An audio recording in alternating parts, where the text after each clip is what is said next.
now found out who the Pittsburgh Steelers starting quarterback is. We're going to Ian Rappaport now because the New England Patriots finally, and Gerard Mayo, sounds like they have made their decision at QB1.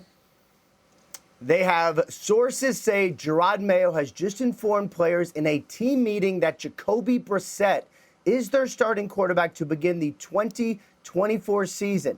That means that Drake May, the number 3 overall pick, who everyone in New England believes is a big-time part of the future, their franchise quarterback will begin the season as a backup. Now, Gerard Mayo has said to me with the media in a couple of minutes, will likely explain more about his decision, but there's so many factors that go into making Brissett the starter to begin with. Now, first of all, we talked to Jacoby Brissett in August, and he was very clear that he believes he is the starter. He believes he's the right man, not just to mentor Drake May and the other young quarterbacks, but to be the starter of this team. And then there's so much this team is still trying to figure out, so much they're trying to get together. The offensive line, what kind of weapons do they have? How proficient are they going to be on offense? It's a lot. And if you put a rookie out there right away when he might be ready, and for sure he has shown plenty of flashes in preseason games and in training camp, they are clear this is the guy. But if you put him out too early, there might be a risk of maybe doing something to force him to kind of go backwards in his development.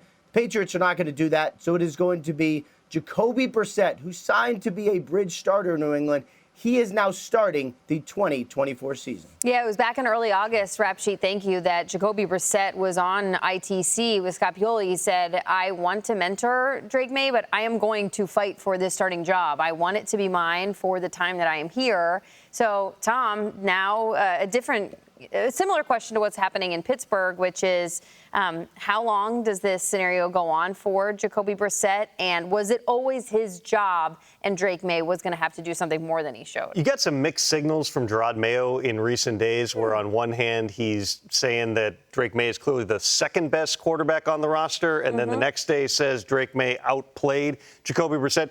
Here's the translation as I can best understand it.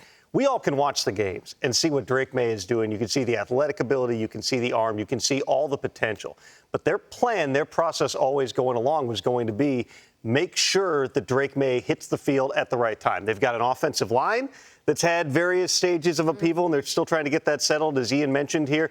The wide receivers, you don't necessarily have a true number 1, maybe not even a true number 2 type of a guy. So what's the best environment to put the rookie out there? With Jacoby Brissett, he's been there before. He can operate the offense. He can get you into the right plays. Akbar, Drake May's time is coming. It might be coming sooner than later, but to me, not a surprise at all that Jacoby Brissett, regardless how the preseason looked, starts out of the gate as QB1. Well, I think it's interesting what you're saying, maybe at some point, but if it's at some point during the season, why not now is the question.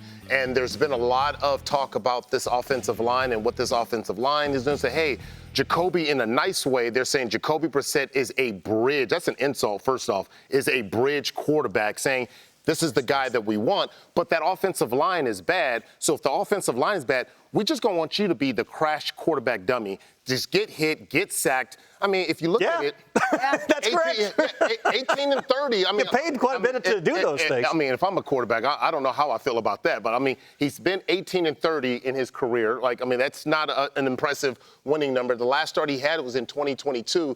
So, I don't know. I mean, I just say, look, take the training wheels off, put your guy in there. There's only 2 ways this thing is going to go. Either he's going to tank or he's going to rise. And I believe that Drake May would rise.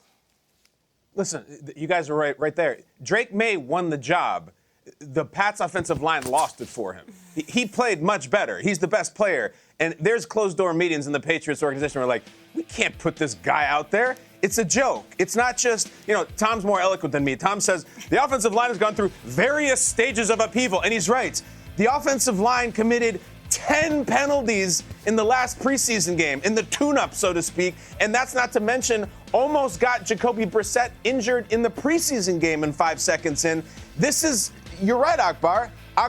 He's like, Jacoby, get out there, try to run the offense, and try to stay upright. It's like, stand there in front of the – it's like Johnny Knoxville. Go ahead and hit me with the ball for laughs. That's what it's going to be. It's that bad. And this is not to mention, the Pats are going to be behind.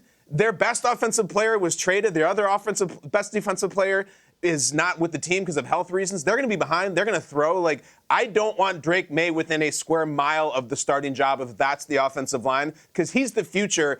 And if he can't stand upright, they don't have one. He won the job. The O-line lost it. They're bad. I think this is also an important note here, which is think of how you learn from past mistakes, right? 2021, they put Mac Jones out there immediately. Mac Jones actually played pretty well. Yeah. But these are organizational types of decisions. Who now is part of those conversations? Elliot Wolf is the director of scouting. He's essentially the GM. He came from Green Bay. You got Alex Van Pelt, who's the offensive coordinator, was in Green Bay. Alonzo Highsmith's in the front office from Green Bay. Their organizational philosophy has been get the guy in, give him time to learn. That's the best way to bring him along. It is a change from the Bill Belichick way of doing things here. You're seeing that it's stamped in a variety of different ways. The quarterback decision is certainly one of them. That is good perspective to have.